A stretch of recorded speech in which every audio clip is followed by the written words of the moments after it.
Welcome to Straight from the Horse's Mouth, where we cut the BS and give you the truth all about sports. Once again, I am Bryce Oden.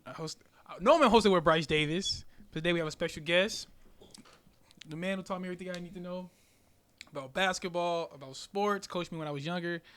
Give it up for my dad. He's the only person in the room. Clap around. Appreciate it, guys. Appreciate it. Put a quick story for people. When I was young, when you're younger, you know what I'm saying? Parents may test you with kind of stuff when it comes to your knowledge or whatever, rattle off your ABCs, give me 1, 2, 3, whatever. So we used to on our car rides home from practice, we talk about sports or whatever. And y'all know me, I got 200 plus episodes of this, I like to get kind of cocky sometimes. So to counteract that, he would make me, you remember this, memorize, or he would be like, well, since you know it all, name all the teams in the conference and in their respective conferences. Right. Or the Big 12 yeah. or the Big 10. Yeah. And I struggled for a while because I ain't know, you know what I mean? Like, I'm like, it's a lot. Yeah. And this is before they started, like, jumping up and down. Now I couldn't do it. I couldn't do it. But... Well, you were just into just specific teams. Yeah. But it never occurred to you to think about the conferences. Right. So, yeah. And, which... That's a good place to start, right? So we're gonna have a conversation today just about basketball, specifically your journey as far as playing and as a viewer, as a fan of the game, and as far as where you saw it when coming up to where it is now. So what made you get into playing basketball? Well, I've always been into sports. Very early, always been athletic. Always one of those kind of kids. I was the fastest. I grew early, so I was tall. And just the competitiveness of it. My uncle, who was my father's youngest brother, was just 5 years older than me. So trying to keep up with him and older boys, I learned at an early age that I could compete with older kids. And so that was kind of my initial introduction to sports.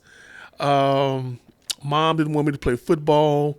So when we went to a new school, they had basketball tryout. She allowed us to play, and that's kind of how I kind of got into basketball. Yeah. So talk about the area you grew up in, right? Because you grew up. Late 70s, late 70s on. So, never really watched a lot of basketball.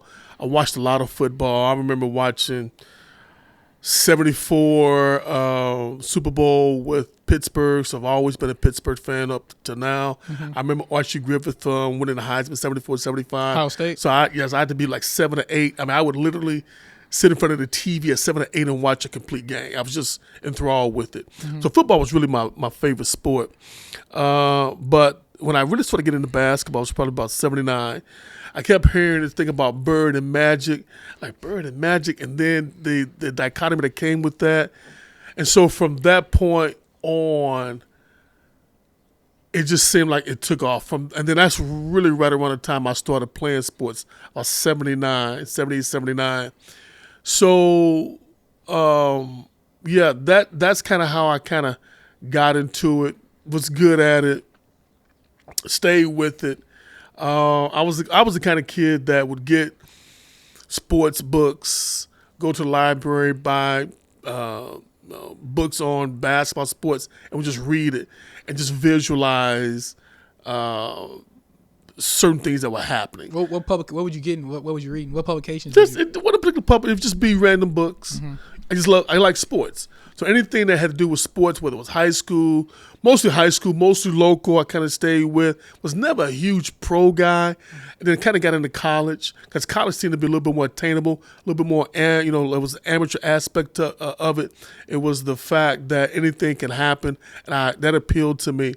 But growing up in East St. Louis, especially right around 80, Jackie Joyner Kersey, still in high school, she was big. And East St. Louis has always been a big sports area. And so, like I said, from 5th grade, 6th grade, always won, was always sort of in the mix of everything. And that just kind of built my confidence. Yeah. I remember even running track I was a national champion in the 400 in my 6th grade year. Ended up being second in the country in the 400. And those little things like that, I consider myself a winner, even though I lost in the race to the guy that was number one in the country. I still consider myself a winner. But anyway, yeah, I just always had success. Always had success, and just like I said, knew I could compete, and just loved the idea of competing against other kids. Yeah. So, obviously, you say East St. Louis and all that. So, anybody, if you was to like go to East St. Louis today, I'm assuming it looks drastically different than when I grew up. So, kind of describe what East St. Louis was like when you were back then. East St. Louis was in a transition. East St. Louis to me was typical of like North St. Louis. So if you think about North St. Louis in the 1780s, it's predominantly black. A lot of blacks had started matriculating out into the county probably until you guys were coming of age. That's when they started matriculating in mass, migrating out to the county. But East St. Louis was the same way. People like to think East St. Louis is like St. Louis, but it really isn't. It's Illinois. And back when I grew up, you only had a few areas where blacks really lived. Outside of Chicago, there were only like a certain pocket, like Decatur was one pocket. Peoria, you had some blacks there. Rockville, you had a few blacks there. And then when we talk about the southern part of the state, it was pretty much the East St. Louis area. And then within that, like East St. Louis, Washington Park, Centerville, Venice, Lovejoy. Well, really the only areas that blacks lived. Because the other areas, Collinsville, and it's hard probably for kids to see that now, but Collinsville, Edwardsville, Belleville, they were so racist. They would just blacks. They kept you out. They denied you from moving in. So blacks were pretty much concentrated in those areas, and there was so many. East St. Louis was so congested with African Americans until back then. East St. Louis had 3 high schools. One was private, which was Assumption, and 2 were public. We had junior high schools, not middle schools. So junior high schools are 7th, 8th, and 9th grade, and middle schools are 6th, 7th, 8th grade. That means your 9th graders are still in junior high school. But East Side was so crowded. So many kids because people hadn't migrated out until East Side, just with 3 classes, had between 4,000 and 5,000 students. Just 3 classes. And in Lincoln, was built primarily for blacks because at the time, back in the 50s and 60s, most of the blacks lived in the southern part of the city, and you didn't have a lot of black kids that went to East Side back then. So they built Lincoln primarily for the black kids, and East Side was pretty much for the white kids. But Lincoln was only supposed to have about maybe 1,000 kids, and we had like 2,000. Just with so think about that. You probably had close to what would that be? Almost 7,000, between 6,000-7,000 kids, just in 3 classes. So that means just think if you had the 9th graders, it would have elevated everything. So let's kind of give you a synopsis of what it was like in East St. Louis back then. It was crowded. It had that, because East St. Louis was supposed to be across, had a lot of train stations. So before they would go over and cross over to across the Mississippi and go over to St. Louis and further out to the west, the stopover was in East St. Louis. So you have a lot of, stations in East St. Louis, train stations. That's why you got so many tracks in East St. Louis right now. Just train tracks all over. And so it has that look to it. To me, it had that sort of drudgery sort of look to it, but that's all we knew, and it never stopped us. But because we had so many kids, there's a lot of competition from middle school, competition at the junior high school level, competition at the elementary school. It was just very competitive coming out of the era. So I'm talking about the era with, obviously Al and Jackie Joyner. You had LaFonso Ellis. In fact, I tell people that from 80 to 90, just 2 schools won more state championships than the whole PHL in St. Louis. Wow. Yeah. So obviously, with that many kids, you said like it breeds. It's competitive because it's a lot of people. What did you do? How did you know? Or what did either two-part question? What did you do to kind of like separate yourself, or when did you know you were separated from an athletic standpoint? Because you said you had success, right? You say you running around and all that. So when did you know? Okay, yeah, it's a lot of kids here, but I am one of the upper echelon. There's a gap between me and the rest of everybody here. You know what? A good question, bro. You know what? I think it just kind of comes with just being confident. So I think one thing for me is competing against older boys. Once I realized I could compete, because I'm talking about, I'm like 8, 9, 10, and I'm actually playing like what we call the sand lot football, where you just playing on an open lot. I was competing against guys that were in high school. Mm-hmm. So I knew I was fast because they couldn't catch me. And then that just, so when I competed against kids my age, I just had just that much more confidence. Right. I just always had confidence in my ability, just like anything else, fast and could jump and I could catch, at an early age. I really love baseball. So no matter what sport I played, even when I played at St., because I went to St. Philip's, we won the championship there, and just, just always just had confidence. So, okay, so you get to high school. You went to Lincoln, right? Well, yeah, I went, so I went to 3 different schools in 3 years. So I graduated from St. Joe in 81. Okay. At St. Joe, we won the Diocese Championship. First time we had won the Diocese Championship in probably 10 years. Okay, that was my last year. Mm-hmm. I left there, went to junior high school, went to Hughes Quinn. We won a city championship the next year. We averaged almost 100 points a game. This was without 3-pointers, and we ended up. Shot clock? Was there a shot clock? No, shot clock. Yeah. We ended up like 16-1. We lost the very last game of the year. We were undefeated. Mm-hmm. Lost in overtime. I fouled out, and we lost in overtime. Mm-hmm. And then I went to Lincoln, and sophomore team went undefeated. Then played 2 years of varsity. Mm-hmm. So just to kind of pinpoint like where we are now, how many of those schools are still exist? That's a good question, Bryce. So, in East St. Louis, when I grew up, we had about 30 elementary schools. We had 30 elementary schools. We had 5 junior high schools, 2 high schools. And that's not including parochial schools. And parochial schools, we had about 6 or 7 that fed Assumption. Mm-hmm. Since then, Assumption closed. Assumption closed back in 90. And so all the parochial schools have since closed. I think there's one left open. I don't know if they're still functioning as a parochial school. That was St. Philip's that became Thea Bowman. Okay. We have 5 junior high schools, and right now there are 2 I know that are functioning. One may be like an alternative high school or something, but I know 3 are open. Mm-hmm.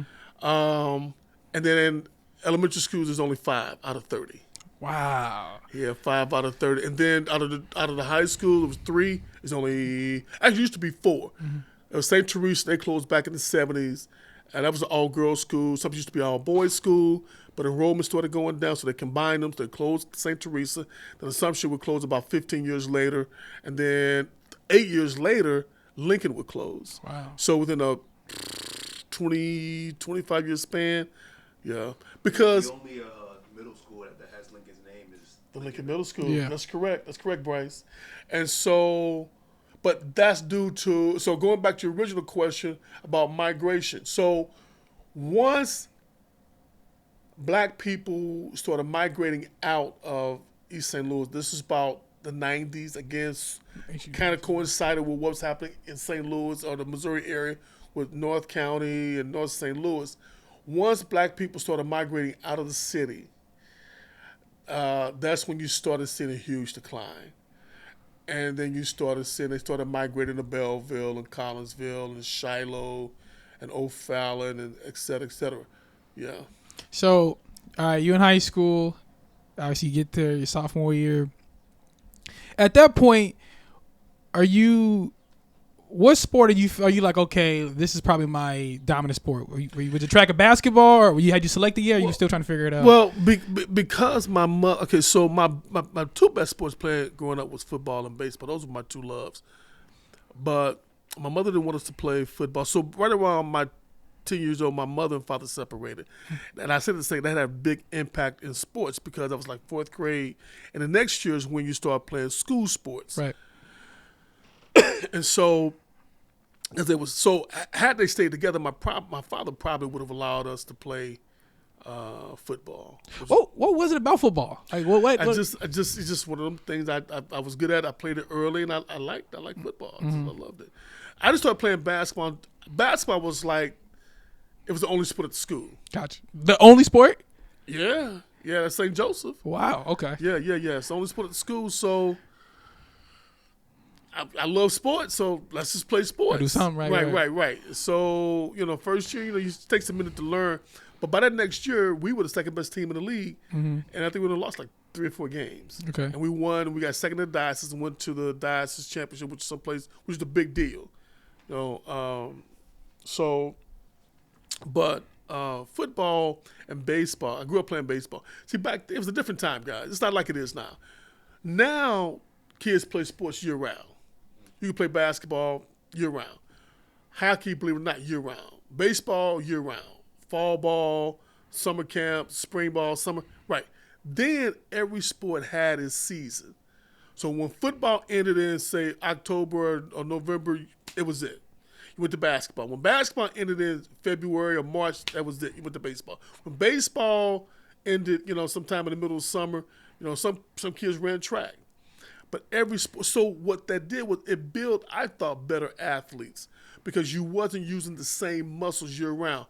You and I talked about this, a few years back. I think that contributes toward a lot of the injuries that you see with a lot of kids now because it's overuse of those same muscles. They're playing basketball year round. That's the only muscle they're using. So it gets worn out, and eventually they end up with a lot of ACL, MCL. Because I never really saw that growing up. Mm-hmm. I never saw kids with as many injuries as they do now, and that maybe that's due to the fact that they're playing multiple sports, using different muscles.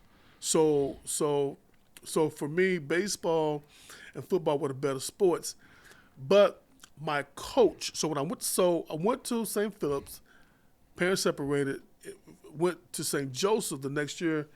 They offered basketball, so I played that. But it just so happens that my basketball coach, it was his first year, was also a track coach. I didn't even know track was a sport. I just thought you went outside and just ran. And whoever was the fastest was the fastest. Yeah. I didn't even know it was a sport. Mm-hmm.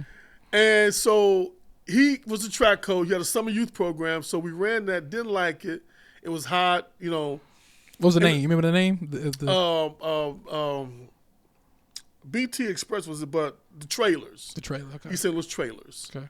And I think he eventually split it off and became BT Express, but it was East St. Louis trailers. And he was with Coach Fenoy.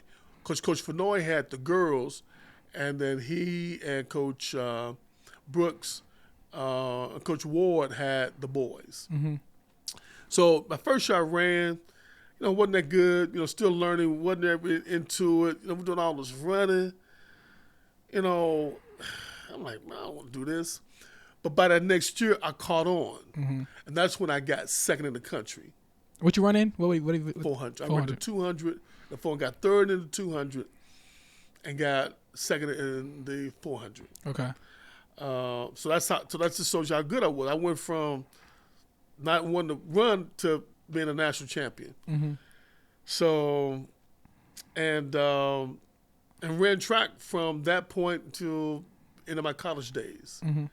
And then played basketball, the same thing. Went to basketball on a college scholarship, and played till then too. So pretty much you were kind of like you were kind of equal in both as far as like talent wise. Like you hadn't separate. Like you're like, okay, I'm not just gonna do what kids do these days, which is I'm not just gonna focus on one sport. I'm good at this sport. Right. I'm gonna just figure this out for the next 3 years and get a trainer, and that's it. Right. I'm gonna do track. I'm gonna do basketball, and I'm gonna just keep going until it stops. Basically, yeah, that was basically it. Yeah. Okay, so obviously now, kids get to they like I mentioned, they get trainers, right? They do AAU basketball, which we'll touch on a little bit later. You had the trailers and all that kind of stuff. What did you do on your own to get good? 'Cause you know what I mean? 'Cause some kids are naturally gifted, but like you still got to be good at it. So what did you do to? Again, bro, it was a different time back then. Kids just went outside and just played. Mm-hmm. It was our form of training, but kids would play from sun up to sundown. That alone is going to build your body up. Right. That alone is going to keep you small. Now kids are in the house because parents are afraid that the kid's going to be kidnapped, or you got gangs outside. So parents now keep their kids close to the vest. And everything the kids do now is structured, where then it was informal. So, we would go to the school ground back then. If you think about it now elementary schools have basketball goals. You can go by an elementary school now and see nobody there. Back then, they would be packed with people, adult men. So I competed against adult guys because that's who played. It wasn't just kids; it would be adults. And then as far as like baseball, your neighborhood, we have a neighborhood team, so you would go outside and play with kids on your block, and then you may say, okay, look, let's go play against a team on the other block, and so that kept you good in terms of baseball, catching the ball, throwing the ball, etc. Now you didn't have formal training; you may have had some bad habits, but you knew how to play the game. Your basketball IQ got good just from playing every day. You would go outside and you just run. We run the street, who the fastest? And it would be multiple ages. Some kids maybe 10, kid old maybe 14, 15. Who the fastest? That kept you in shape and running. Then you would do things like, let's throw the rocks. Let's see who can hit that sign. You may stand, 80 feet away and just throw. So that will help you in terms of baseball, your accuracy. So we would do things like that. It was always something competitive. We would ride our bikes, and then that builds up. So now you have stationary bikes. You go to Planet Fitness and ride bikes. But then, we rode bikes from sun up to sundown. You may ride 5, 6, 10 miles. These things built your body up, and then like I say, we would go outside, Bryce, at noon. It'd be hot outside. We didn't know. We was out there with other kids. We wouldn't come in until 1, 2 o'clock in the morning. Ooh. Because you ain't had no lights. You ain't had no it would be some lights outside, but that's just it just it was other kids out there. Right. And as long as your parents knew you were outside, they were okay with that.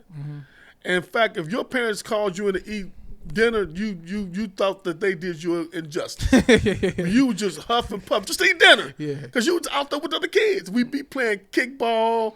We play with it was just the whole neighborhood. And kids learned a couple of things. It kept them in shape, but it also taught them how to get along with each other. And yeah. So obviously you were very talented to go to college. When did you finally get your offer, like your first offer? My senior year, because I was about 6'2", but I had about a 41-inch vertical. Dunking. Oh yeah, But so growing up in East St. Louis, so I came out in 1985. We won state in 1982, and then we won state in 87. I happened to be between those two classes. And then we had big kids, 6'6", 6'5". And then afterwards, you had LaFonso 6'8", and 6'7". So so we were small. So, because I played in the post. So who's some of the kids you play with? Just because they watch you, give them a shout out. Who's some of the kids you play with? Like Ty Porter was like 82. Tyrone, he went to Arizona, and then Tyrone Jackson, they call him T-Row. T-Row went to Kansas State. Oh, you say Arizona? He played under Lou Olson? I think he was right around that time. Lou Olson could have still been at Iowa. Okay. So he was maybe a little bit before Lute Olson, like a year or two before Lute Olson. But he would have been there when Lute Olson finally did get there. Gotcha. Then you had Kevin Pfeiffer. He played at Cincinnati with Mark Dale. So Mark Dale was 6'6". Okay. And then you had guys like Freddie Towns. And Freddie Towns was a nice little 6'3" lefty. Some of the people now they may remember Freddie. Freddie Jones was about 6'5". Then afterwards, so the current coach at East St. Louis, Mark Chambers, was a sophomore when I was a senior. Mm-hmm. But he played on the championship squad with LaFonso Ellis, who went to Notre Dame and played in the NBA. Now he's a commentator for ESPN. And then Chris Rogers. Chris was 6'6", he went to Creighton. And then James Harris, who went to Temple, actually played in the NFL. Oh, okay. Yeah. So those guys. And then another fact. So Jordan Goodwin, who's in the NBA, I played against his dad in high school and college. And his dad was the team that eliminated us in high school. So my last high school game was losing against Jordan Goodwin's dad, Timmy Goodwin. What school he go to? What school he went to? He went to Cahokia. Cahokia, okay. And then he went to SIU Edwardsville. And then and then they had a guy on that team, Stan Silas, who played with me in middle school, in junior high school, when we won a city championship. Stan was a tough lefty. Could shoot. He was probably their best player. He was a tough lefty. But what was your? When did you get the scholarship? Yeah, so my coach would take the year before, he would take all the kids to several camps. K-State was one, U of I was one, and I'm waiting in the summer for the call to go to camp, and it never came. He had just completely dismissed us because he thought we were small. Because I played, said I was 6'2", and Rick was about 6'3", 6'4", and then Eric was about 6 feet, Gene was about 6 feet, and then Don was about 6'2". So he didn't think we were going to be good at all because we were probably one of his all-time smallest teams. But we ended up being 22-4, that kind of thing. So we were a lot better than what he thought. So because I didn't get that exposure, then I didn't start till my senior year. They only had my sample size for me was smaller. But eventually, I got a tryout at Northeast Missouri State, which is now Truman State. And guy offered me a scholarship on the spot. And then I went to this sort of, it wasn't a camp, it was like, it's kind of where guys could kind of go and be seen. Like a showcase? Like a show, Combine. Sort of that, yeah. So, but not a show, but like, right. So Rick Ball used to put this on. And Rick Ball had it at Principia College. Okay. Now forget that. So a lot of guys, I guess, hadn't got offers, were invited, went there, did my thing, and got offered. Now that was my first offer without a tryout from Central Missouri State. Okay. Yeah, and Central Missouri State was actually a better program than Truman. Truman was probably better academically, but Central was probably better. Yeah, at that time. Yeah, basketball. But because your grandmother, my mom, she didn't know anything about sports. Instead of letting the process go, play out, she felt like the first offer was the offer you take. Yeah. Where a better fit for me probably would have been Central Missouri State because of the style of play and the coaching. But she wanted me to go to Truman.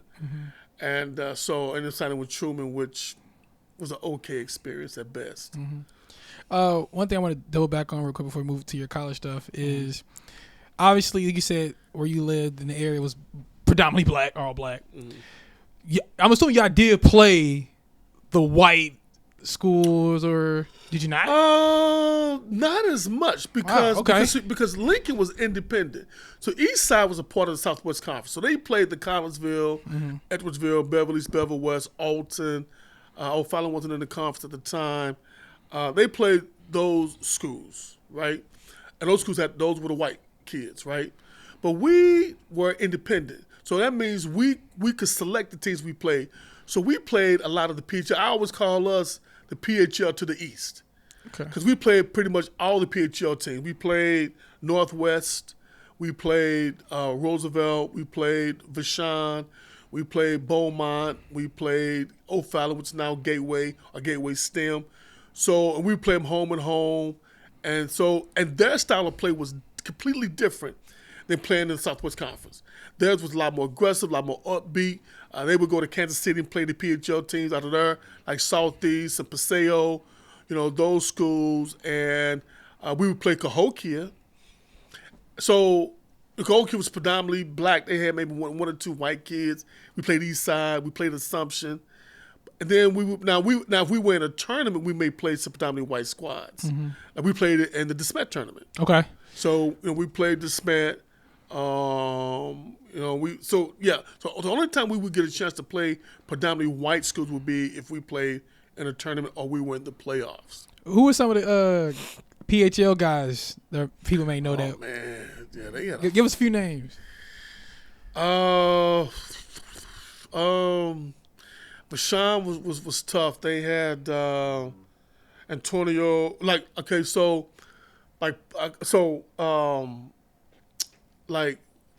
There was two guys, I can't remember their name. Antonio, he went to Kansas, and then the other lefty went to Fresno State. You said that with the Vashon? That was the Vashon. What year we talking? These are like 84. We played against the dude that played Anthony Bonner. Anthony Bonner, okay. Anthony Bonner was a junior when I was a senior. Mizzou, he went to Mizzou, right? No, he went to SLU. SLU. Right, Yeah, he went to SLU. Yeah, he went to SLU. Yeah. Played against. You talking 20-some years, man, almost 30 years, man. And Trice. So people may know like Antonio Trice, the other guy. He went to Fresno State. They were tough, man. Walton, and then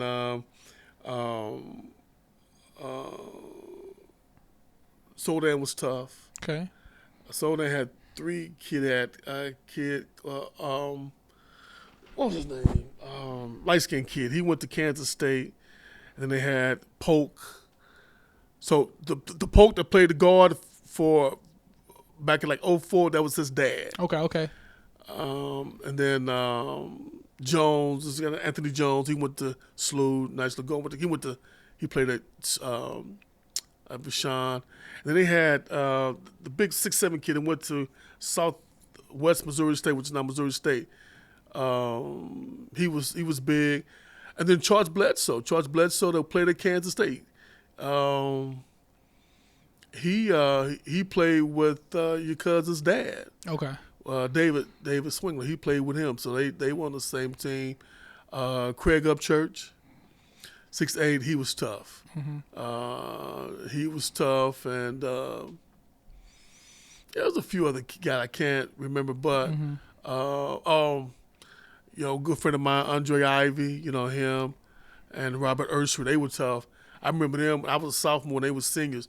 They got a lot of. That's why I knew Andre before I met him. Mm-hmm. They were getting a lot of pub. Yeah, back then. This name just popped in my head. This Stepanovich, did he predate you? He predated me. Yeah, okay. Yeah, he was like he was like 79. Was he? Okay, for some reason I don't know why he thought. Okay, I don't know why he thought. was 79. Okay. Yeah. So now you get to college, right? You at now it's Truman State. What was the difference between as far as like the athletes and the playing that you noticed like right away? When you're playing in high school, you can kind of pick and choose the schools you go to. You can do the same thing for college, but it just seems like you have more control. When you go to college, it's just a difference. Mm-hmm. I mean, we were my junior year, my freshman year we were cool. All those guys graduated. My junior year we had probably one of the worst records in school history. What was your record? Like 3-24. Yeah. But I just felt like it was out of my control because, where you can affect the game at 6'2" in high school, it's hard to affect that same game when all these guys are 6'6", 6'7", 6'8", 6'9", and just as good as you. It can shoot. So that's the big difference. And so unless you are, a McDonald, Michael Jordan type guy, 6'6", it's hard to affect the game. So, anyway, I did okay. I did my thing, but I'm assuming they had you on because you said you played in a post in high school. You had I played the 3. Okay. So at the D2 level, the difference between D2 and D3 is just the size. Yeah. Because you get some guys now who play D2 and they're stepping right now into some D1 programs, which is shocking to me because that never happened in my day. D2 is the reason why you use D2. Right. You D2 because you could play, but you was 6'2" playing the post. At the D1 level, you are point guard or at best a 2 guard. Right. At D2, you could be 6'7" playing center, or 6'6" playing center. Mm-hmm. Back in my day, you had Patrick Ewing. He's 7 feet. So the guys could still play. They were just undersized. Yeah. More on to the basketball side of it. So what year did you graduate from? Did you leave? What year were we talking? High school? College. 89. 89. Okay. So at what point between you younger playing basketball, getting in magazines, Bird Magic to 89, did you become like super hyper aware of like national, like college, the big guys in college, the guys in the pros and all that kind of stuff? When did you come like, okay, like I got? As soon as I started playing. Okay, right away. Yeah. As soon as I started playing, mm-hmm. I became a student. Who'd you take to?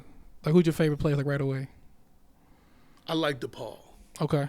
Back there with Mark Aguirre. Okay, yeah. Terry Cummings, Teddy Grubbs, Skip Dillard, Clyde Bradshaw, Kenny Patch out of Chicago, Randolph.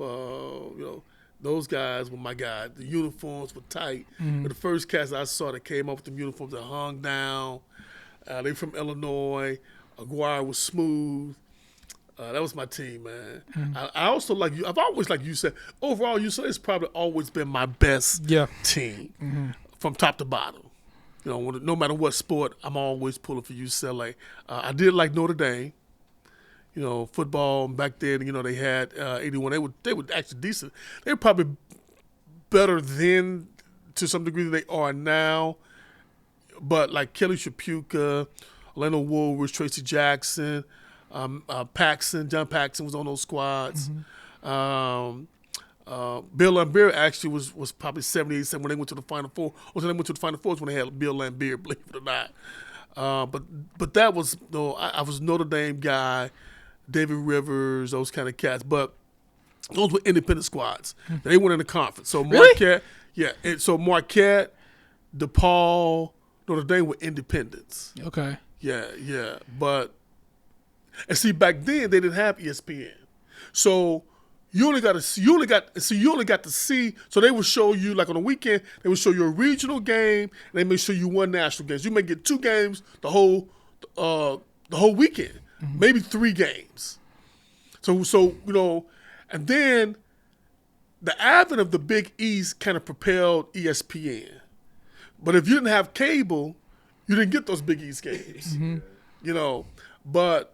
So we always got a lot the DePaul games. If DePaul was playing at LSU, would be fantastic. If they was playing UCLA, we got a UCLA game. If they was playing Notre Dame, we get Notre Dame because those would be the regional games. Mm-hmm. We didn't get a lot of Big Ten games. So you were relevant. You were like Illinois games. You get like Illinois games. Mm-mm. Really? Okay. Huh? Any out west games? No, out of region. Nah, because that's like 2 hours behind us. Yeah. So if the game starts at 3, it's 1 o'clock there. Right. Or if it's an evening games late. So no. But so that's what made me become a student. But kids read back then, so I would get Sports Illustrated and pour through it, and any kind of magazine I can get my hands on. Street and Smith was a big one. I would always get it. Yeah, I would always get it ahead of time and just pour it through it. I want to know who the best high schoolers were, who were the best teams. I would see who were the best players. If I could tell you player by player, where they went, all that stuff. I would just go through it. Yeah. Who do UCLA have? Because that would have been they're after the. You started watching after the wooden era and all that. That's you wait. So who they had in? So remember they went to the championship in '80 against Louisville. Okay. They were a young team. They had like Rocket Rod Foster, who was a freshman, he was McDonald's All-American out of Connecticut. They had Michael Holton, who was from the East Coast. They had Darren Day, he was a freshman. So Holton, Darren Day, and Rocket Rod, they were all freshmen. You had Kiki Vanderway. Kiki Vanderway. Kiki Vanderway was the guy. Denver Nuggets fan. Right. He was the guy. So he was a senior. They had Michael Sanders, Lou Sanders. He was out of it's about 6'6", undersized center, but strong, out of Louisiana. They had Pruitt. He would get 6'6". He was from California. I think Kenny Fields may have been on that squad. Again, out of California. They were just all on the side. Who's the coach? You remember the coach? Yeah. Who's the coach? Who was the coach that coached Allen Iverson back in back in 2000? Larry Brown? Larry Brown was the coach. At UCLA? At UCLA. Before Kansas? Before Kansas. Wow. I did not know that. Before Was he the coach right after Wooden, or was there like a gap? There was a gap. Okay. There was a gap. Okay. Yeah. Wow. Yeah, it was a gap. So the guy that came after him was one of his proteges who eventually left there and went to UAB. Okay. And then Larry Brown took over the gig. Gotcha. But I always say the worst position to be in is the guy that comes after a Hall of Fame coach. It's like unless you're Roy Williams. Well, he did all right. He was already a Hall of Fame. Yeah. And then Bill Self came after him and did pretty good. But most of the time, see, Roy Williams didn't win any championships. That's true. But see, now the guy that came after blame Melo. You can blame Melo for that. Yeah. Okay. But the guy that came after Bobby Knight, they still haven't got that right. Who came after Bobby Knight? Who did come after Bobby Knight? Davis, the black guy. Was it Mike Davis? Oh, so because Davis wasn't he the coach when they made the run in the early? Like Jared Jeffries and them? When they went to the championship, lost. Yeah. But he didn't win, and then 02, right? Because it was Maryland. They lost to Maryland, right? Was it Maryland 02? Yeah, because Duke, because it would have been Duke, Arizona, and 01. Right. So 02, right. They lost to Maryland. Right. So, Bobby Knight was a legend in Indiana. Won the championship, but he just changed the culture in Indiana. You know, all the way down to the high school. You know, and so anybody comes after that is going to have a hard time. It's just the pressure because they used to win it. Right. So yeah. So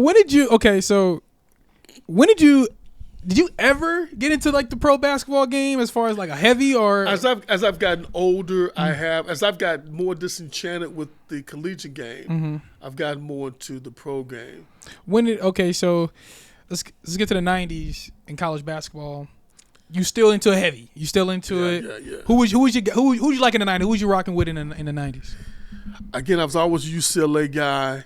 Okay. You know what? I actually looked the O'Bannon brothers. Those who you like rocking with? Okay. And then I like Kentucky. Okay. That's a Kentucky guy.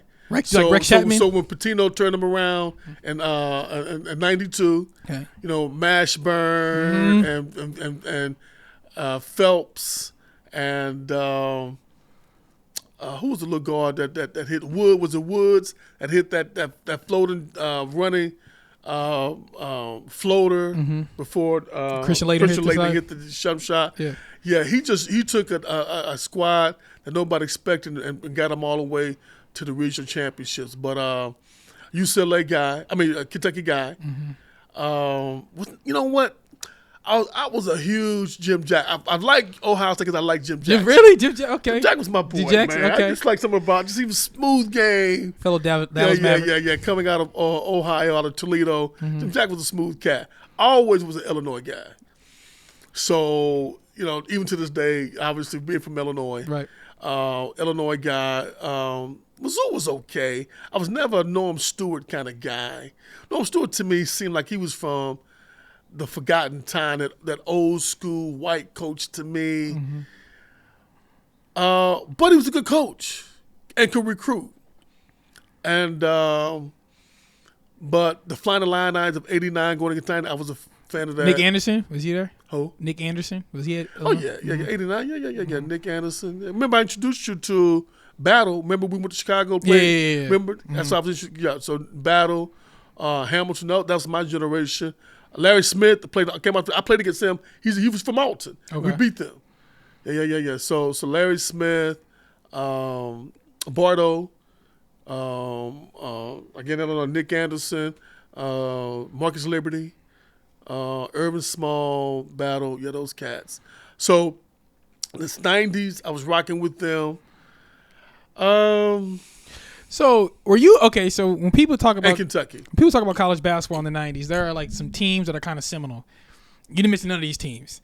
So like the Jerry Tarkanian UNLV Running Rebels, the Fab Five Michigan Wolverines, Nola Richardson's of the Hogs. So what about so none of those? You went to any of those guys? I look at them more now than I do then. Okay, because then you're in the moment. Mm-hmm.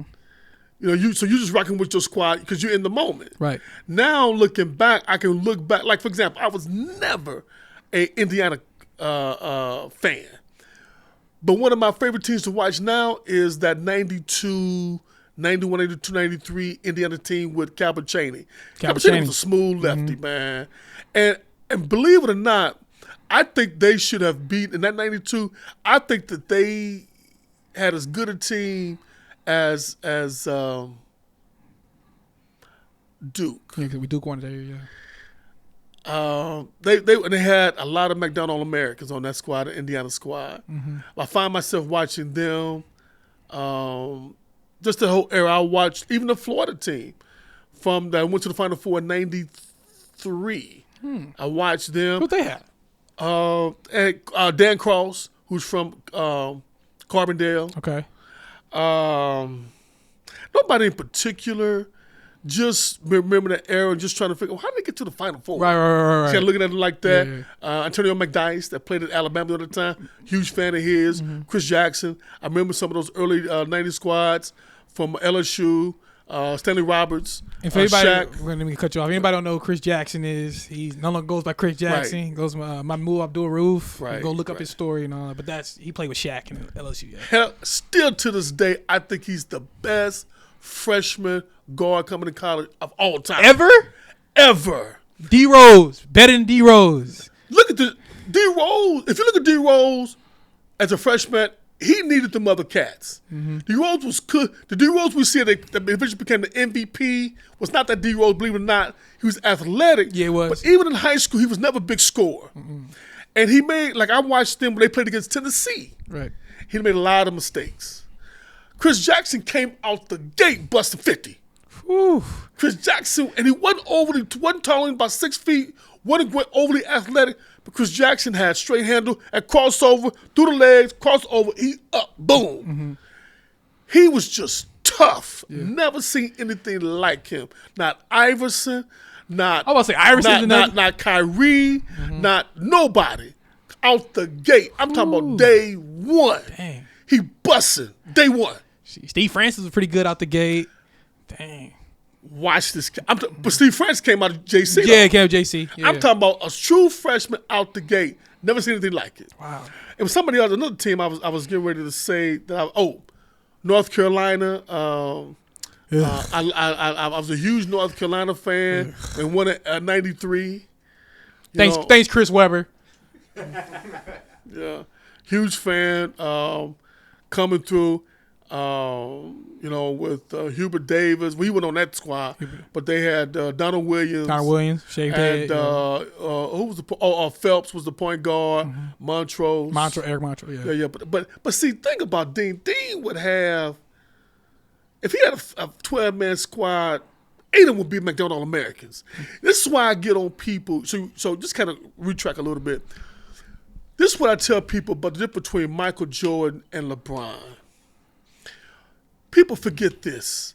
Michael Jordan, his junior, because he left after junior year, all 5 of them cats were on the starting 5 were McDonald All-Americans. 4 of them played in the NBA. Let's not include the bench. He still couldn't get them to just the Final Four. They have to win it. He got to get them to the Final Four. Mm-hmm. That's the difference between him and LeBron. He's playing against college guys. He's supposed to be the greatest. He's playing with Kenny Smith, him, Matt Doherty, Brad Doherty, and Sam Perkins. Sam Perkins. Mm-hmm. And then on the bench, he had Joe Wolf. He had Buzz Peterson. He had somebody. He had a few other cats. Chilcutt wasn't on that squad, but he had Pete Chilcutt. Pete Chilcutt wasn't on the squad. But he had a few other cats that were McDonald All-Americans. He couldn't get them to, because Michael Jordan was a scorer. Right. He was not a leader. He had to evolve into a leader. LeBron, at the same age, is leading a pro team to their first NBA playoff game in about 20 years. 22, 23, he's leading the team. That's the difference. LeBron, to me, is a better leader, a natural leader than Jordan. LeBron didn't have anybody. It took Jordan to get Scottie Pippen, and it still took them a few years to get to the championship. Right. But I always tell people that. But anyway, so that UNC squad, I was always UNC's a fan. I like that team. Yeah. Okay, so going as you're heading toward the late 90s, going into the 2000s. Did you notice a shift in college basketball, or was it still kind of like, all right, this is kind of like what I'm familiar with and what I've been getting for the last 20 years? That's a good question, Bryce. I didn't see it now, but I can reflect back on it then. Is what I used to tell you and your brother. It's that Iverson effect. To me, Iverson and Marbury were at the beginning of that guard domination. I remember seeing Iverson when he went to Georgetown. I'm saying to myself, why is this guard shooting all the shots? And that turned me off immediately, because up until then, to me, the game had balance. You had your centers, your forwards, your guards, and it was always balanced. You had your post play, you had your shooters, right? Iverson was he didn't care. He was going to shoot the ball. But he was ahead of the curve because Iverson came out of the AAU. That's when AAU started to really explode. Now you could play AAU year-round, whereas a generation before, you just go back 10 years, you couldn't. They wouldn't play AAU, like at least in this area, year-round. And so Iverson, fast forward in the early 2000s, he got the MVP in what, 01? 01, yep. Other than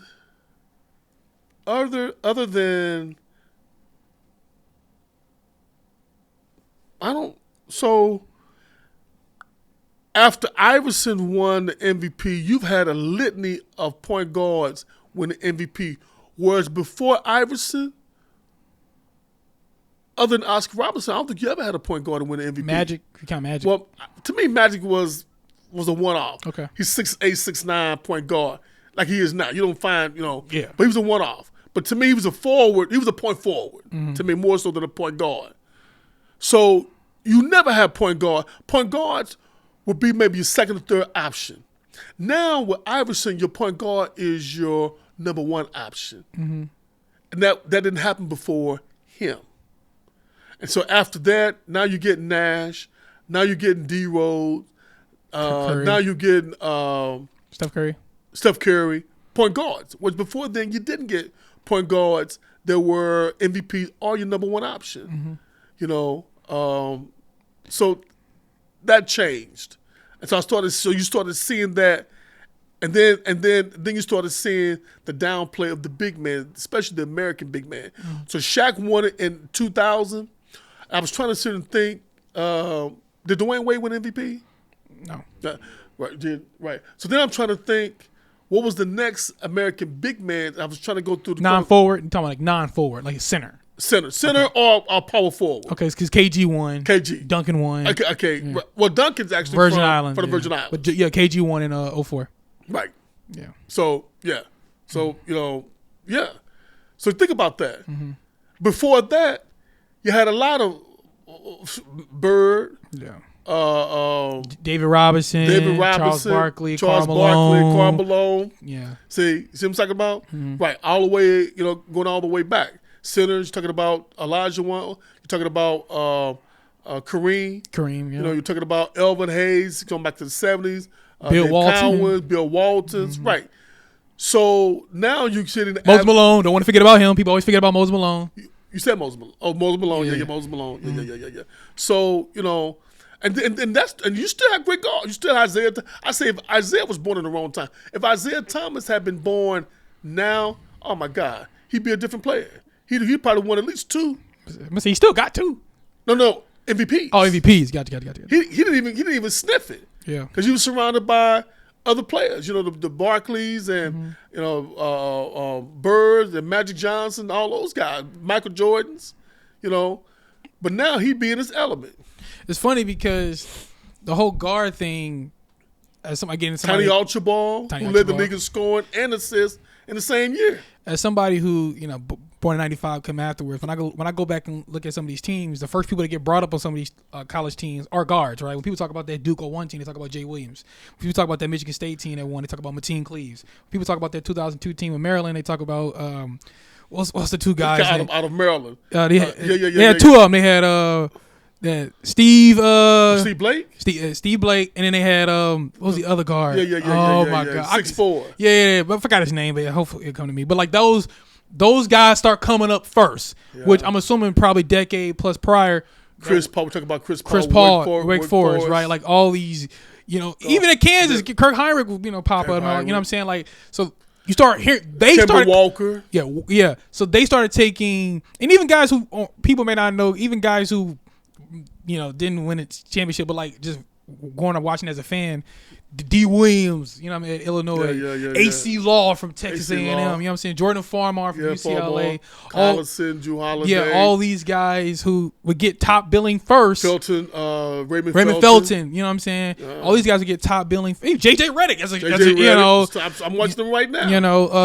I want to see how obscure I can really get it. Ty Law. Louisville had a guard. I forgot his name. Garcia. He was like a light-skinned guy. Yeah, but these guys were getting, Maryland, Grievous Vasquez. These guys were getting billing before centers. Like I remember, the only centers I remember getting a lot of pub was Emeka Okafor at UConn. That played at Kansas, that played at Duke and won in 2015 from Chicago. Oh yeah, Jaleel Okafor. But it's strictly Anthony Davis. Yeah, but strictly in the early 2000s era, we're talking like a Emeka Okafor from UConn. We're talking Carmelo and the dude that played with him, Hakeem Warwick. You had Roy Hibbert at Georgetown with Green. Yeah, with Jeff Green. You had who? Hansbrough. Who? Greg Olson be part of that list. Greg. Got drafted by You mean Greg Oden? Yeah, Greg Oden. Yeah, Greg Oden. Al Horford, Joakim Noah. You had guys. Tyler Hansbrough. You had guys, but look at the guys we just mentioned. Nothing really pizzassy about them, right? All these other dudes were getting. They were the name brand. So when we would turn to watching the game, these were the guys that we would see, right? These were the guys that would get the head billing, you know what I'm saying? Like that's just kind of how it was. That's just kind of what the shift were. And like you said, it come from that late 90s. One thing I want to ask you about, because you are a basketball fiend, when did you start going to like to see players, right? Because I know famously with us, you went to see like Vince Carter and them. At 95 when they played at UMSL. Yeah. So who did you? Was that the only time you got to see people, or did you start going to actually let me go see to this tournament? Let me go to this tournament. Let me go to this event. When I had the time, I would go. I wouldn't necessarily travel to go see a pro team per se. Right. I can be high schoolers. It can be like whoever. Right. Yeah, just I've always been interested in that. Football, basketball, track. I've always kind of gone like it's just it was my thing. Yeah. I got into it again. As I got older, more settled, I got more into the high school game, the local high school game. As I got older, and that's why I really tried to kind of get you guys to kind of go and kind of get a little bit. But you were still kind of young back in the early 2000s. Yeah. But once I had a friend of mine, like I was talking about Andre, and he was really into it, and we both, same era, very passionate. And we just started going, man. Now, he and I would go to different tournaments. I remember we would go down to Poplar Bluff and watch team. They had a showcase, a tournament actually, and we would go down to watch that. And I started going to the state games in Columbia, and kind of got into Bradley Beal and those guys. So, so when you saw like when you went to because it was at the Kill Center in the 90s, right? When you saw that, was that the first time you went to like an event like that? I forgot about that. Yeah, you're right. The shootouts. Okay. Yeah, man. I wish So they had. who'd you see at the shootouts? Oh Who'd you see? man, Corliss Williamson, Big Nasty. Big Nasty, Ron Henderson, who played at LSU. He went to he had him and Othello Harrington had to do the Jesse Pate. They were from I didn't even know they played that kind of ball down in Mississippi. Them dudes showed up, and I mean they was dunking everything. Oh my goodness, man! Othello Harrington went to Georgetown. Play with AR. Play with AR. Yeah, he played with AR. Yeah. And Junkyard. He played with Jerome Williams, right? Yep. And played the NBA for the New York Knicks. Then like Jesse Pate went to Kansas. Went to Arkansas, and then like I said, Ronnie Henderson, about 6'5" jump out. Man, them dudes could jump out the gym. Saw them. Saw who was the guy that played with Nash at Phoenix? Which like center forward. Center. Stoudemire? You saw Stoudemire? Saw Stoudemire. Saw Sheldon Williams. Okay, went to Duke. I didn't think Sheldon Williams didn't do anything for me. Sheldon Williams was shooting the ball with his left hand, was right. I'm like, dude, what are you left and you're right? Because he was from Oklahoma. I wasn't impressed with him at all. Then he get to Duke, and he's like another player. I saw Shavlik Randolph. Saw him play. Okay. Saw that's deep cut right there. Y'all know Shavlik deep cut. White guy. Yeah. Saw it's a lot of guys, man. Old boy that played with LeBron at Miami, the center. Chris Bosh. Saw Chris Bosh. Okay. Came out of Lincoln. In fact, he had a little guard that was tough too. He went to Oklahoma. Okay. Oklahoma State. Oklahoma State. Not talking about Lucas. Are you talking about? No. Okay. No, he was a little guard. He was tough. I saw was Livingston, Sean Livingston. I know I saw a lot of Sean Livingston play in high school. Because he went to he went to the NBA. He jumped to the NBA. But he's from Peoria. Peoria, yeah, that's fine. Yeah, he's from Peoria. I got to think about some of the teams in the area. Cause I went for a long time. Who's the biggest name? Was it? That's the guys I remember. Oh, okay. But the big game I missed was the game when LaFonso Ellis played against old boy that went to Georgetown. Alonzo Mourning.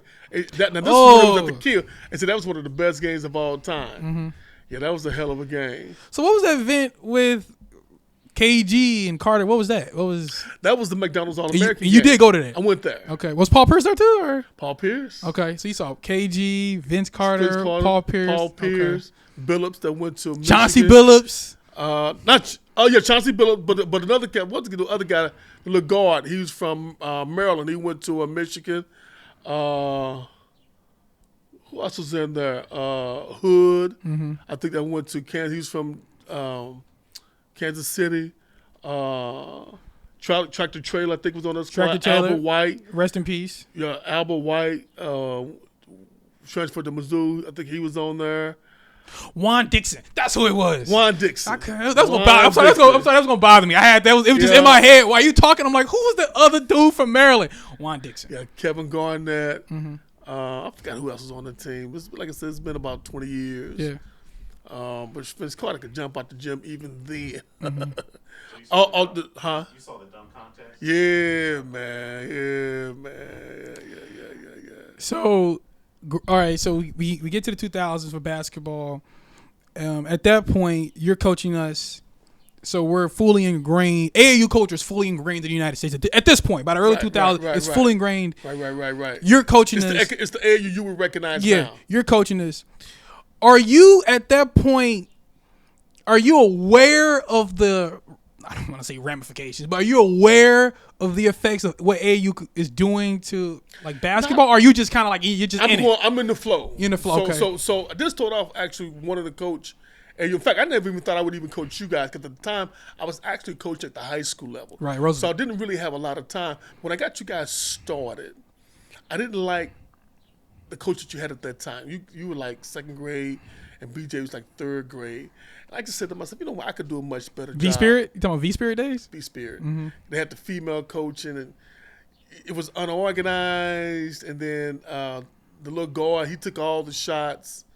And I'm just like, this is not how you play the game. And so by default, I sort of got into it. So next year, y'all played football, and a lot of those kids that were on your football team became the crux of the Running Rebels, which is the team I formed that next year when you guys, BJ was a fourth grader, you were a third grader. Mm-hmm. And like I said, we started off just playing at the YMCA. I think we played at Matthew Dickey, and that was cool. But, and we didn't win a lot of games, but we ended up getting DJ. Mm-hmm. A little smooth shooting lefty that played on those McClure North teams that won back-to-back state championships in 2011, 2015, or 2012. So we got him. With BJ Young or Jordan Grant, for people who don't know. Yeah. So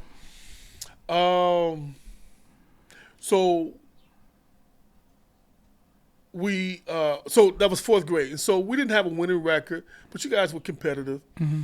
I had a friend of mine that I worked with at my school who was from East St. Louis, and he was coaching elementary school.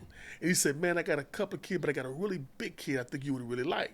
And that was DeMarcus. Mm-hmm. He said, this kid's about 6 feet, lefty, smooth. So I went to go check him out. I'm like, wow. I'm thinking as a fifth grader, he's 6 feet, 250, but not fat, lefty, smooth. Then you have, Lil Pooh, you have Brandon. He had a few other little kids. Deshaun, all those kids. I'm thinking, okay, if I combine them with what I have, then the next year Darius came. So it evolved. So once I sort of got all you guys together, we were actually a pretty decent team. And that's when I felt like we could play tougher competition. Mm-hmm. And so that's kind of what happened. Mm-hmm. Yeah. But during this time, you're not noticing like that culture, like the AU culture, where you're not noticing the highlight culture. Yeah, because one thing I will say is, and I wonder if you attest to this, that you started seeing was it started to be less teamwork. You started seeing guys bounce around, right? Which I don't know how it was back then, but you started seeing guys guns for hire. Guns for hire. You know what I'm saying? Yeah. In the middle of it, I started seeing the cheating. Yeah. How coach would do anything to cheat. I started seeing the different coaching styles that just a coach thought that if I won, then I'm a great coach. Right. But my players lack the fundamentals, the basics, which is kind of what you start seeing now. Mm-hmm. And I started seeing that, and what I really started noticing, because I would come in there with DeMarcus thinking I'm going to win all these games. I got the best big man. But I started realizing how the game had evolved and changed, that now it's guard play. So now I would always say that if you walked into the gym with the best big man, you're going to lose your fair share of games. Basically, it's all you've got. But if you walk in there with the best guards, you're going to win your fair share of games. Just with the guards. Mm-hmm. You could almost start one big man and 4 guards. You're going to win. Because the guards were the ones that handled the ball. The guards were the ones that applied the pressure. The guards were the ones that did all the shooting at that level. Mm-hmm. And and it didn't take me long to recognize that, but I stayed with you guys. Right. And we won some games. Mm-hmm. We lost some games. Yeah. When did you start noticing also that, because I like to think there's a difference between a basketball coach and a guy who's coaching a basketball game. You know what I mean? Right. When you start noticing, like you said, guys cheating, like, you know what? He just here just because, for Nike, or he here just because he want to be attached to this dude. When you start noticing that people who weren't basketball people were coaching now in basketball, did you notice that? Well, like your coach, was it Tony? For the Kings? No, the Celtics. What was the Celtics? I forgot his name. Right. That guy. Okay. He's coaching his son. His son, to me, wasn't good at all. But because he was the coach, his son started. Right. I said to myself, this guy's never going to play high school ball. And he really didn't. Mm-hmm.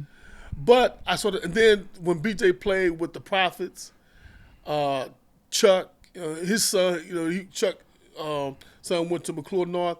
And went to McClure High School, and at that time, McClure High School was pretty decent. The Bogey brothers, etc. Yeah, Shaquille Boga and Claire and Claggett was the coach. He never even made the squad, but on Profit Team, he would put him before BJ, and BJ played for Quentin Ritter. Right. So I started seeing that kind of the disparity. Who was the little coach? And then even with Rodney's son, what was his son's name? Siobhan. You talking about the youngest one? Yeah. Rashad. Yeah. You know, Rashad was a good athlete. I thought Rashad was nice. Was a good athlete. Yeah. But not to the point where you shoot all the shots. So I started seeing that if the father was the coach, forget developing the other kids. I'm going to play my son. I'm going to feature my son. I started seeing that with him. Right. In football, they won, but his son ran the ball. You know, if we had 50 plays, his son ran the ball 40 to 45 times. I think that was unfair to the other kids. Because the other kids showed up for practice too. It wasn't just Rashad. Right. Other kids had to buy uniforms too. You know, so we're putting our kids in your hands. You should think, I want to develop these other kids like my son. But these fathers were more into my son. Right. Forget the other kids. I'm developing my son. Then in basketball, with these, They weren't coaching for real. just want to feature my son. And remember, that's the way I felt. And remember, we're talking. And even with Kevin Royal, with Lightning. Shout out to Kevin. I actually just saw him recently too. And the reason why that's important is we're talking about at a stage in basketball as far as age where development should take precedent over like development of kids, right? We're talking everybody. He mentioned third grade, fourth grade, fifth grade, where everybody still deserves a shot, right? To get the same, you know what I mean? Like we're not, we winning, because but parents are coming, and your child spending as much time at their practice as the coach's son. Right. The parents are spending as much money as the coach. So it's not like the coach's son and the coach is spending $1,000 and everybody else is spending $50. They're putting as much time and effort as your son. Yeah. So you deserve, but you know what, though, Bryce? That's a. I don't think it's an era thing. I think that's a coach by coach thing. I think a coach has to want to be fair. Has got to want to think. You know what? These people, just like a teacher. What if a teacher only focused in on the A kids and the B kids and neglected the kids, the C and D and F kids? It's going to reflect that. Right. And the parents gonna have a problem with that. Well, you know what? Why can't my kid get the same amount of reading time as this child? They deserve that. That's what they pay you for. Right. And so, me being an educator at the time, that's how I thought. So my thinking was different than some of these other guys who may have come from other professions. Their motivation was to coach their child, and everything else stemmed from that. So if I can build around my child, that's what I'm going to do. Even at the elementary school level, I'm building around my child, which is completely unfair. This ain't the pros. It ain't even college. You know, so I always wanted to be fair to everybody. And I always looked at the long term. You know, if I can help this child get to the next level, that's what I want to do. And I want to teach the basics, the fundamentals. Because I had two sons on the team, neither one of them started for me, because I thought it was about effort. If these other kids worked harder than you, they deserve to play over you. And these were life lessons I wanted. Because in the workforce, it's the same way. If somebody is outperforming you, they deserve all the accolades that come with that. They don't deserve to get nothing just because you're the owner's son. You get all the accolades, and even though you put in half the effort. That's not how this works. So I wanted to teach you guys a life lesson that when you get out in the real world, you got to work for what it is you get. If you want certain things, you got to work for it. And it's paid off. But back then, I think it was a coach by coach thing. A lot of coaches didn't play beyond middle school, high school, and they just lacked the fundamentals. You have to come out of that in order to know what to do. Because every coach in East, I never had a coach that taught fundamentals in East St. Louis. They just had overwhelming talent. high basketball IQ. They taught you the plays, the basics, how to run certain plays, certain skill sets. You did certain drills, figure eight, layups, that kind of thing. But the drills that teach fundamentals, they never taught that. I didn't start getting that until I became an adult, so I started coaching you guys. Mm-hmm. Actually, I got some of it from Coach Martin. Coach Martin, Martin Jenkins. He was the coach at Roosevelt when I started. In fact, we started off coaching not at Roosevelt, but at not Gateway. What's the school that's the Phoenix? That's off of Grand. The Phoenix? That's her name? That's the nickname. They are not a charter school. They are magnet school. Off of Grand, near SLU. Not Metro. Not talking about. Not Metro. What off of Grand? You know that chicken right there. Mm-hmm. Yeah. Not a Magic, but not Career Academy. Career Academy. You talking about Career Academy. Okay. Career Academy. So when Career Academy was still on the south side, I was helping him coach girls, and I watched him and some of the things he was doing, and that really piqued my interest. And said, there's more to this game than just rolling out a ball and having kids do layups. When did staying with college basketball, as we get toward the late 2000s and the early 2010s, we started getting to like the one and done era. When did your passion for it start to? When did you start like watching the TV and going, man, let me see what else is on, man? Like when did you realize it's not the same for me no more? Probably in the teens when it just started waning away. The high school game, just got disenchanted with that. When I started seeing the guards would rather take a bad shot than pass the ball into a big man to take a 3-foot shot. I saw guards taking with 2 or 3 guys on them. They just gonna come down, angle pass, 2 or 3 guys on them. They just gonna take a whack shot behind the backboard, over on the baseline. Rather than, and the guy could be wide open in the basket, I'm just going to shoot this ball. That turned me off. There was no balance in the game. So when I started seeing the lack of balance in the game, I started seeing no big man really being developed. I started seeing the big man having the same move. They get him out in the low block. He takes 2 or 3 dribbles, the same one, and then they turn around, and they may throw a little jump hook, and that's all they got. Right. And then I started seeing the influx of foreigners, and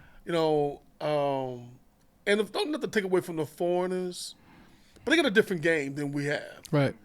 I came up with, Olajuwon, Ralph Sampson, Sam Bowie. Well, Olajuwon's technically a foreigner. Yeah, but I still came up with him. Right. But he can play. He like you see the Africans coming in right now. Only thing the Africans can do right now is catch lobs and rim protect. They're not even great rebounders. Right. They can't shoot at all. But Olajuwon could do all that. You watch him at Houston? Oh yeah. I watched him at both of them, Houston Rockets and Cougars. Oh yeah. Five Slam and Jammer. Yeah. Probably the greatest team to ever win a championship, man. It's a crown that they didn't win that championship. But anyway, those guys, Patrick Ewing was just dominant, man. Yeah. I remember those guys. They could play. I'm not just talking about guys. These guys could play. They could shoot. If you go and watch Ralph Sampson was 7'4". You see guys 7'4" right now, they could barely jump. Ralph Sampson was tough. He was athletic. He could shoot. He could dribble. He could play. He upset the Lakers. He could play. Yeah, went to the finals. Could play. Could shoot. Could play. Only one that wasn't a great shooter was Shaq, but Shaq was still athletic. And Mutombo, he's foreign. Yeah, right. Mutombo played like the guys do right now. Yeah. Rim protector. He's the architect. I guess you can say he's the architect of that. Architect. Yeah, rim protector and lob. That's all. He can't do nothing else. Right. Those guys. I remember Barkley. He got Barkley, a dude that's 6'4", 6'5", 6'6", 200. He was the prelude to Zion, except he may have even been bigger than Zion. But he's dunking on 7'1" guys. That kind of thing. And it's hard to see that kind of play. And then now you don't have any of those guys now. Right. and you don't see the dominance. Mm-hmm. I mean, those guys were dominant. I see Five-Summer Job. I see Clyde Drexler taking off from the free throw line, cocking it, junking it. Right. I see the flying a line out of '89. The Dogs of Louisville in 1980 with Derek Dawkins. He coming down doing the 360. Mm-hmm. You know, I see guys like David. What was his name? I think his name was David Williams. He played with St. John's back in the 81, 82. I'm watching some of those games now. And he on the fast break. Pre-Mullen? With Mullen. With Mullen, okay. And he dunks on Patrick Ewing. Mm-hmm. I see Pearl Washington with his street game. I see Chris. It was a different game, man. I see guys. Syracuse, right? Syracuse. Mm-hmm. It was a much smoother game. It was a more street game. But these guys knew how to play. You know, I see Red Bruin, who's 6'4", played at Syracuse, watch them game. He's going up against 7-footers and getting it off. Mm-hmm. Roosevelt Chapman that played at Dayton back in like 84, 85, 6'4", smooth. They upset somebody. But he was a smooth 6'4" guy that could get it done on the inside, outside. Those kind of things I miss, you know. And each team had its own style. Now they all seem to run alike. All the guards are 6 feet to 6'5". They all run the same offensive sets. They all either shooting threes. If you get too close, they beat you off the dribble. They all look alike. There's nothing distinct about them. Back then, each conference was different. The Big East was much more physical, but had that East Coast, that Northeast flavor to it. Yeah, the New York ballers. Yup. You had the Big Ten, which was more of a physical league. You had the ACC, which was kind of athletic, with some cats coming in from New York, but a little bit more athletic, a little bit more polished game to me, you know. But everybody was tough from the Lynn by a little bit more polished. You had the Big 12. The Big 12 was pretty much Kansas dominant, but every league had its own flavor style. The Pac-10, we didn't get a lot of Pac-10 games because it was so far on the East Coast. But everybody had their own flavor. Now, they all run the offensive sets. They all looking to recruit the same guys, and they all look alike. That's why, see, I was telling you guys about mid-Division 2. Back then, was the reason why you was a Division 2 guy. If you was Division 1, you'd have been in Division 1. Now you get the guys Division 2 guys who go into the transfer portal. They're not only playing the Division 1, they're starting. That never would have happened back then. Mm-hmm. And that just shows you how the parity is now. There's no distinct because guard play is guard play. Nobody has a real big. Back then, the gatekeeper was the Patrick Ewing. If you didn't have a Patrick Ewing, you was in problem. If you didn't have a Shaq, no D2 team was going to beat a Shaq. Now, obviously, Chaminade beating they did. Virginia. Was a one-off. Yeah. That was a one-off. But it was a distinct difference between even mid-major and Division 1. Mm-hmm. I mean, and major, the big conferences. If you go back now, seldom did you see a mid, because I wouldn't consider like Louisville to be a mid-major. But I can go all the way from there all the way to 2000. You're seldom ever going to see a mid-major win a championship. And it's funny you mentioned, because I was telling people, I was like, y'all do realize, like, the Cinderella thing, that's not like something that's just been a part of college basketball forever. That's a more recent phenomenon. It sure is. It was, they've expanded. Yeah, it wasn't a thing like you say, in the 80s and 90s. Like, for the most part, the big dogs or the 70s. Or the 70s, right? You know, because back in the 70s, you had to win the conference to get an invitation. These were all the top teams. Mm-hmm.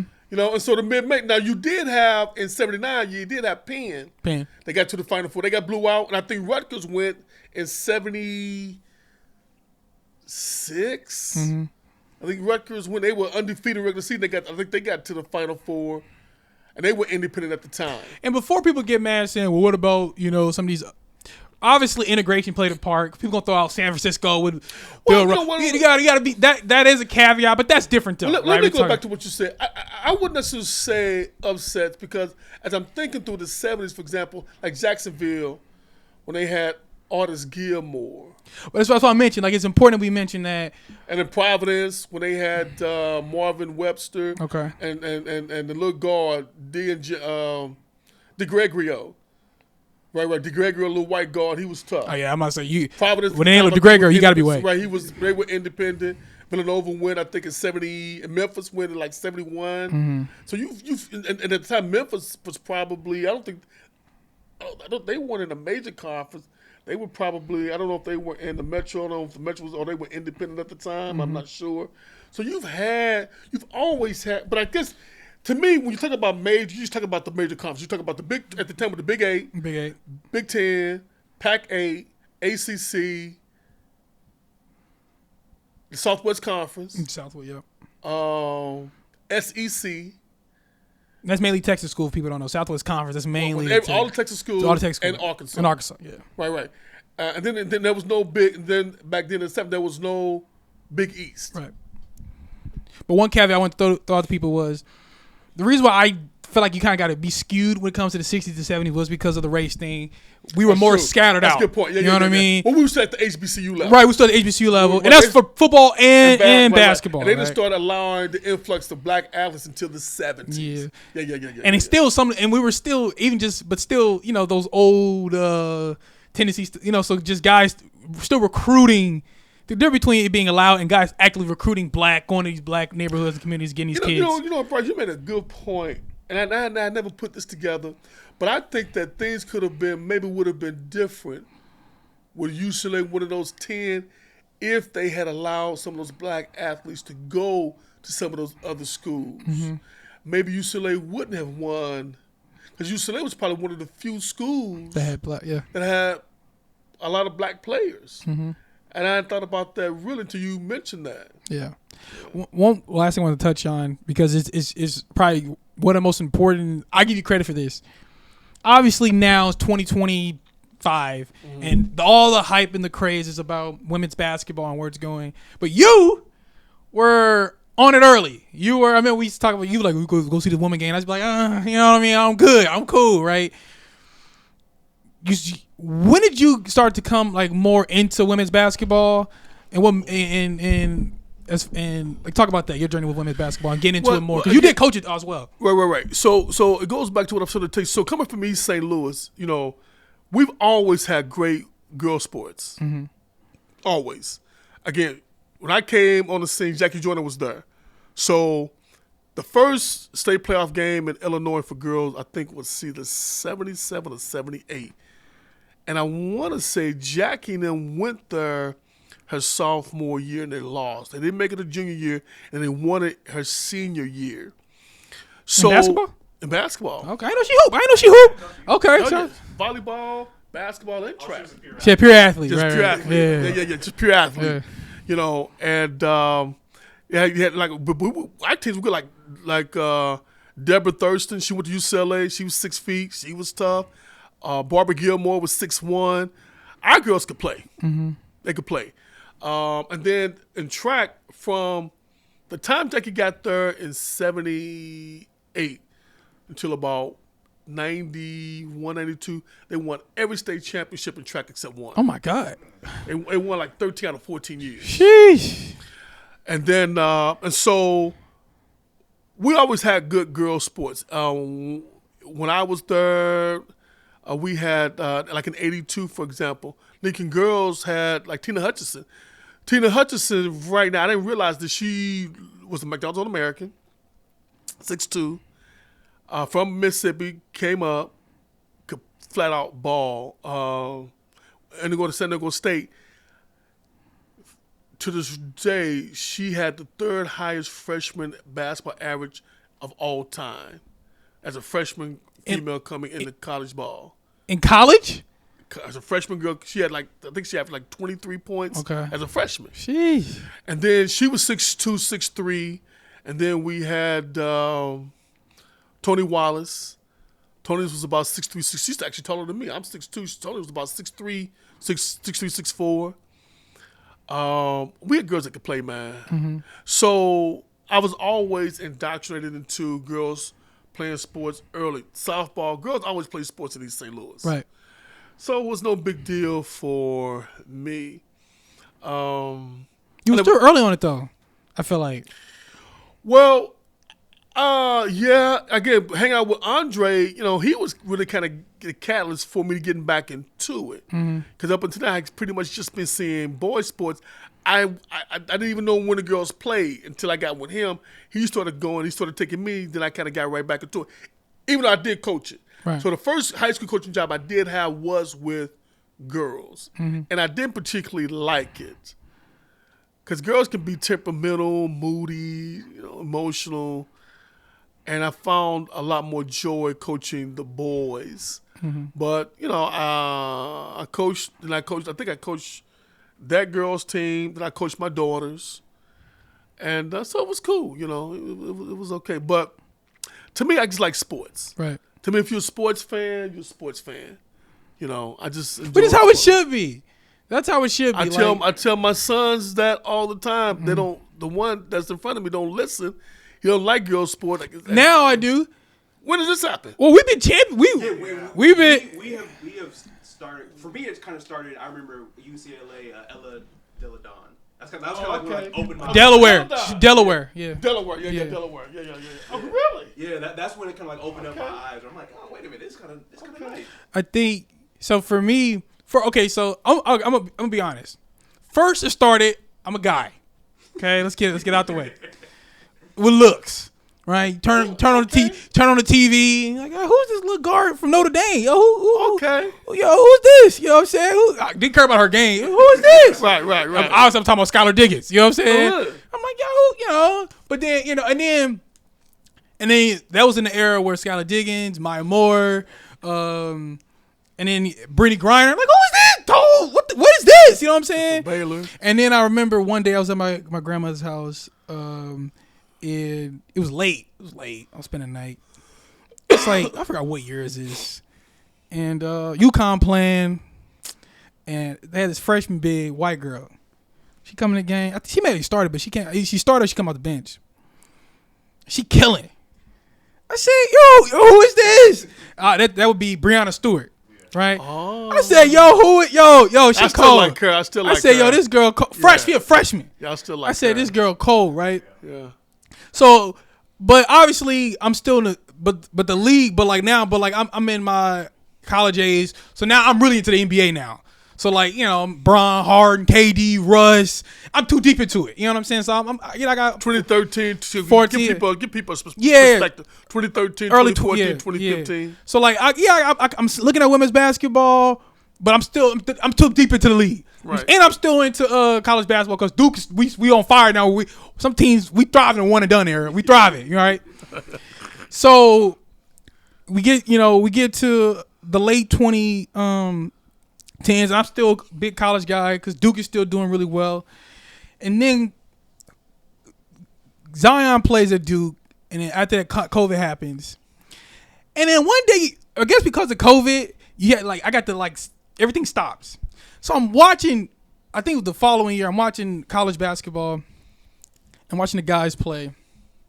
Like 2022? 2020, 21, 22, yeah. And 2021, yeah, around that era. So Kansas and Baylor were winning at the time? I guess. Yeah. And I just didn't care. Right.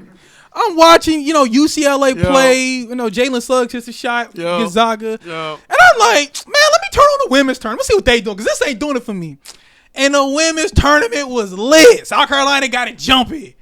I'm like, okay, all right. It's just more excitement. The game seemed to be more fluid.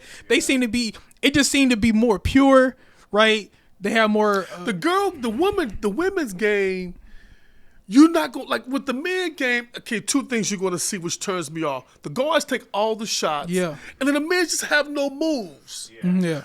You watch the women game, they're going to play more team ball. Yep. They're going to pass the ball. They're going to cut and move. They're going to move. Right. Yeah. And the women have more. I've seen the women, they do up and overs. The big men, they can use their left. They're not just doing the standard, throw it in, 1, 2, 3. Right. Yeah. They're not doing that. Yeah. So it's so that's the fluidity of it. And so even then Teach the game more. Well, their athleticism might limit them as far as them having. So they game can't is below the rim. Whereas the men's game is still going to be above the rim. So the women, one thing I don't like about women is they miss 1,000 layups. Women miss 1,000 layups. That's the only drawback. But they have to play team ball, and women just get it a little bit more. But what really prompted me much more so, I made this point, is recently. I can't hardly, like a couple years ago, I couldn't name you hardly one men basketball player. That's how uninterested I have become. But then I saw Juju Watkins. I saw USA player. I said, who is this chick? I remember I saw a clip from a chick from Rutgers, and I was like, yo. Who from Rutgers? Make sure you're talking to the mic. Who's from Rutgers? I forget her name now because Rutgers didn't make it. Yeah. But I just saw her hit some basketball moves. I'm like, yo. What year was this? It was this year. Okay. Because I want to give myself some credit. I do remember Rutgers because they was coached by V Stringer. Yeah, remember back in the day, unfortunately, Vivian Stringer. Remember the whole comment that Don Imus made and all that kind of stuff. Yeah. So I get it. I wasn't like a complete buffoon when it came to basketball. Like I was aware, but just in and out. But like more recently. But yeah. And then Caitlin Clark, I think, brought a lot of people. But when you came to college ball, and the commentator somebody made this same statement, you can't hardly name one. I think it was Kenny Smith. I think it was on TNT. You can't hardly name one guy player, but at that time, you can name 3 or 4 women players. Yeah. That's how popular. You had Angel Reese, you had Caitlin Clark, you had Juju Watkins, you had what's the girl? Oh, yeah, Paige Beckers. Yeah, that's right. I like her. And then they had, what was this one freshman girl? She had the move of the year when she did that from South Carolina. Remember? Because Magic commented on it. Malaysia for Wiley. But she went down court, threw the ball behind her back, and did I'm just like, she in the transfer portal, by the way. I'm just like, this is what I'm talking about. Yeah. But it was just that the women's game to me is just more team oriented, more balanced. All they were missing was what he just mentioned, which we said that. Yep. All they were missing to me was that kind of like Showtime flair element. And I remember, and we talked about this. I remember I was talking to my brother about this. I said, because he was going, I don't care about this, pro man, you know what I'm saying? And I'm like, I know, I hear you.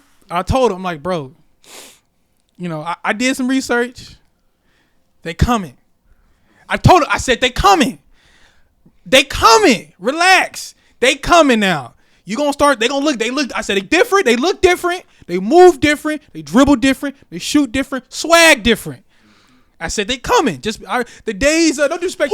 Who's the white girl that plays who went to the Final Four this year? For the women? For the women. I know South Carolina. Was Duke? UCLA got blasted. Yeah. Obviously, UConn. And then, oh my God. LSU. Was it LSU? Nah. Who was the one? Who was the one? This white girl. She's a blonde girl. Was that for UCLA? Because UConn beat UCLA. Who did South Carolina beat? This white girl. Did they beat? No, Notre Dame didn't make it. No. They got out. I'm watching this white girl. I mean, she giving them the business. She can play. Are you talking about the white girl from like Ohio State or Oklahoma? You talking about that chick? I don't think she's Oklahoma. I think she's Ohio State. They either went to the Final 8 or the Final 4. Huh? Yeah, Texas made the Final Four. Texas. Did she go to Texas Tech? I think you're talking about old girl she's a blonde. She's a guard. But you talking about the girl from Ohio State or Oklahoma? Because she just got drafted. Look, Alabama. Yeah. You talking about the girl from Alabama? You gotta be talking about that chick from Alabama because she just got drafted. But she dropped like 30, 40 some points. Yeah, is that Alabama? Yeah, I think so. Yeah. Mm-hmm. Man, she could play. I'm like, this girl could play. Yeah. But it's like the uniforms were blue though. Let me see. Was it? Because like the uniforms were blue. You're talking about Sarah Ashley? No. Because Sarah Ashley Barker went to Alabama, and she dropped she went crazy. Let me see. She went crazy. Yeah, because I think it might be Alabama because Alabama still lost that game in overtime, right? Yeah. Maybe maybe you're right, guys. That sounds about right. Because she dropped like 45 or 43 points or something maybe like that. Maybe that's her. Yeah. She got drafted. Yeah, she just got drafted. Yeah. Blonde. Lost to Maryland. Yeah, she blind. They lost to Maryland. Man, that chick was balling. Yeah. I forgot who they played, but that was Maryland. That was a hell of a game, man. Oh, that was a hell of a game. Let me see, man. Yep. She dropped 45 points on 25 shots and went 4-6 from 3 and double overtime lost to Maryland in the second round of the tournament. But yeah, man, they just had. It wasn't NC State. I don't doubt it.